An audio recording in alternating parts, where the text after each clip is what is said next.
हमने अपने पूर्व के वीडियो में देखा कि पुनर्जागरण, सुधारवाद और इटली की तत्कालीन स्थिति के कारण मैकियावेली के राजनीतिक चिंतन प्रभावित हुआ। एक और महत्वपूर्ण प्रभाव जो मैकियावेली पर पड़ा वो है यूनानी राजनीतिक चिंतन का प्रभाव। जैसा कि हम सब ने देखा कि मध्यकाल में ईसाई धर्म का विशेष प्रभाव राजनीतिक चिंतन पर पड़ा और उस समय के जितने भी विचारक थे वह मूलतः राज्य एवं ईसाई धर्म के बीच के संघर्षों से प्रभावित अपने चिंतन को प्रस्तुत कर रहे थे। हम एक्विनास की बात कर सकते हैं, सेंट ऑगस्टाइन की बात कर सकते हैं, मार्शल डे पेडुओ की बात कर सकते हैं।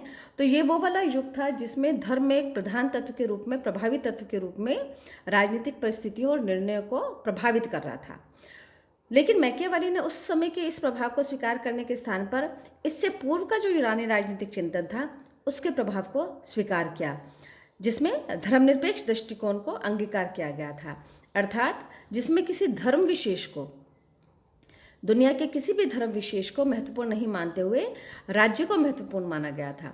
और राज्य को इसलिए महत्वपूर्ण माना गया था क्योंकि ये माना गया कि राज्य व्यक्ति के लिए आवश्यक है, मानव की आवश्यकता है। तो सेक्युलर अप्रोच से क्या हुआ कि किसी भी अन्य तत्व के स्थान पर मानव को प्रभावित करने वाली या मानव को सदजीवन की ओर प्रेरित करने वाली जो अवधारणा है, जो विश्वास है, वही महत्वपूर्ण है। तो इसमें किसी भी तरीके का एक संकीर्ण दृष्टिकोण या एक पक्षीय दृष्टिकोण को मैकियावेली स्वीकार नहीं करते। उसके स्थान पर जो व्यक्ति के लिए अच्छा कर सकता है, उसको सुरक्षित बना सकता है, उसको प्रभावी तरीके से राज्य के हित की ओर प्रेरित कर सकता है, उसी अप्रोच को मैकियावेली ने यूनानी राजनीतिक चिंतन के प्रभाव के रूप में स्वीकार किया। ये तो हमने वो वाला पक्ष देखा जिसमें हमने देखा कि पुनर्जागरण काल के जो भी मुख्य विशेषताएं थी, धर्म से संबंधित, राजनीति से संबंधित, चिंतन से संबंधित, वहाँ की तत्कालीन राजनीतिक स्थितियों से संबंधित, उसका प्रभाव मैकियावेली ने ग्रहण किया। लेकिन इसका दूसरा पक्ष ये भी है कि मैकियावेली ने इसको किस प्रकार अपने जो नवीन राजनीतिक चिंतन वो प्रस्तुत कर रहे थे उसका आधार बनाया। उन्होंने क्या विचार प्रस्तुत किए जिससे उन्हें आधुनिक युग का जनक माना जाता है। इसमें सर्वाधिक मैं कुछ बिंदुओं को आपके सामने रखना चाहूँगी। पहले तो है राष्ट्र राज्य का विचार। देखो, राष्ट्र राज्य का विचार क्या है? छोटे छोटे खंडों में बटे हुए छोटे छोटे राज्यों का विचार तब तक यूरोप में था, विभाजित यूरोप था, आपस में संघर्षित यूरोप था। राष्ट्र राज्य का विचार ये विचार था कि किसी मूल आधार पर, मूल आधार क्या हो सकता है? एक राष्ट्र भाषा, एक राष्ट्र की सेना और एक राष्ट्र का क्षेत्र। क्या हो सकता है? एक राष्ट्रीय क्षेत्र। किसी क्षेत्र विशेष के स्थान पर एक राष्ट्रीय क्षेत्र, एक वृहत्तर क्षेत्र जो सब में समान भावना का आरोपण कर सके, समान भावना का उद्बोधन कर सके, समान भाव से जोड़ सके। तो वो क्या चीज़ हो सकती है? एक भाषा हो सकती है। जब एक भाषा होगी तो लोग आपस में अपने आप को जुड़ाव महसूस करेंगे और उनकी रक्षा के लिए अलग अलग प्रांतों की सेना नहीं होकर एक ही सेना होगी। तो क्या होगा? जब एक भाषा होगी, एक क्षेत्र होगा, तो एक राष्ट्र की भावना का विचार मैकियावेली ने प्रस्तुत किया। ये विचार किसी भी जाति से, किसी भी धर्म से प्रेरित नहीं होकर एक एकत्व की भावना से प्रेरित करने वाला विचार था जो सर्वप्रथम मैकियावेली ने रखा। दूसरा महत्वपूर्ण जो विचार रखा आधुनिक युग के जनक के रूप में मैकियावेली ने, कि राज्य के अतिरिक्त अन्य भी जितनी संस्थाएं या संगठन है वो कभी भी उतने महत्वपूर्ण नहीं हो सकते जितना कि राज्य है। तो राज्य ही अहम भूमिका में है, राज्य ही निर्णायक भूमिका में है, इसलिए राज्य का सशक्त होना आवश्यक है। कौन सा राज्य? राष्ट्रीय राज्य। इसलिए उसका सशक्त होना आवश्यक है और उसको सशक्त होने के लिए किसी भी प्रकार के साधन को प्रयोग करने की अनुमति या स्वीकृति मैकियावेली अपने राजनीतिक चिंतन में देते हैं।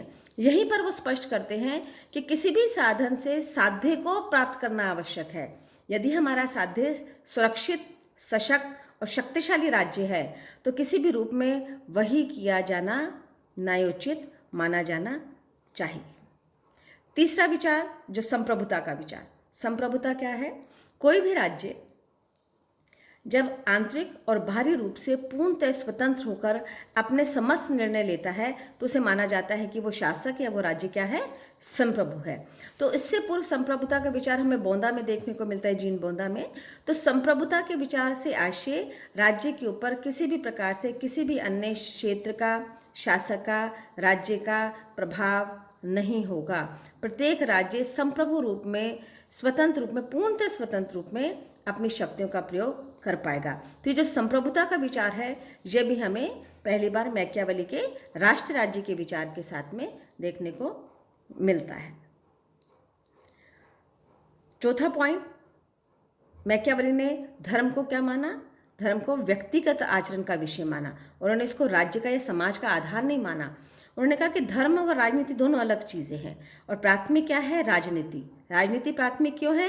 क्योंकि राजनीति प्राथमिक होगी तभी राज्य सुरक्षित रहेगा। तो धर्म क्या हो गया? साधन हो गया। धर्म से उपजी हुई जो नैतिकता है वो क्या हो गई? साधन हो गई। तो मैकियावेली ने धर्म एवं राजनीति को पूर्णतः पृथक कर दिया। देखिए, यहाँ ये महत्वपूर्ण है कि हमने यहाँ पर क्या देखा था पुनर्जागरण काल में, कि ये विचार उत्पन्न हो रहा था कि धर्म अलग। यहाँ क्या विचार उत्पन्न हो रहा था? धर्म अलग। और मध्यकाल में क्या था? धर्म प्रमुख। तो यहाँ से यहाँ तक आते आते मैकियावेली ने धर्म को एक साधन के रूप में स्थापित किया, उसको एक माध्यम के रूप में महत्वपूर्ण माना, एक संपूर्ण आइडियोलॉजी या विचारधारा के रूप में उसके महत्व को उन्होंने नकार दिया। पांचवा महत्वपूर्ण विषय, मैकियावेली से पूर्व जितना भी चिंतन था वो आदर्शवादी चिंतन था। आदर्शवादी अर्थात अच्छा शासक कैसा होना चाहिए, आदर्श राज्य कैसा होना चाहिए, अच्छा नागरिक कैसे बनाया जा सकता है, अच्छा समाज कैसे बनाया जा सकता है, अर्थात क्या होना चाहिए पर बहुत अधिक फोकस था।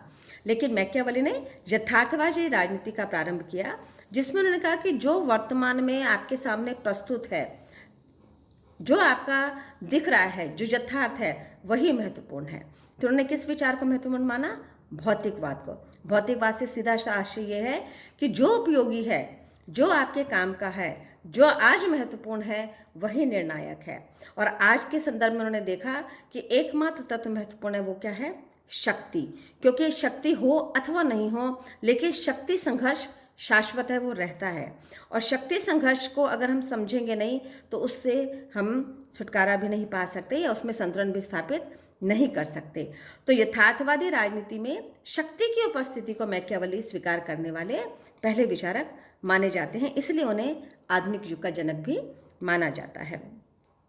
अंतिम बिंदु, व्यक्तिवाद। व्यक्तिवाद का मतलब जो शासन व्यक्ति की सुरक्षा को बढ़ाए वो महत्वपूर्ण, जो शासन व्यक्ति के सुख को बढ़ाए वो महत्वपूर्ण। अर्थात व्यक्ति महत्वपूर्ण है, कोई भी अदृश्य आदर्श महत्वपूर्ण नहीं है। और इसी व्यक्तिवाद के संदर्भ में उन्होंने बहुत यथार्थवादी विश्लेषण किया था मानव व्यवहार का, और माना था कि जो मानव का व्यवहार है वो लोभी है, स्वार्थी है, कृपण है, संदेहशील है। और इस विचार को विश्लेषण करने के आधार पर मैकियावेली के मानव व्यवहार संबंधी विचार की आलोचना भी की गई। हम अगले लेक्चर में मैकियावेली के मानव व्यवहार संबंधी विचार को अलग से विश्लेषित करने का प्रयास करेंगे।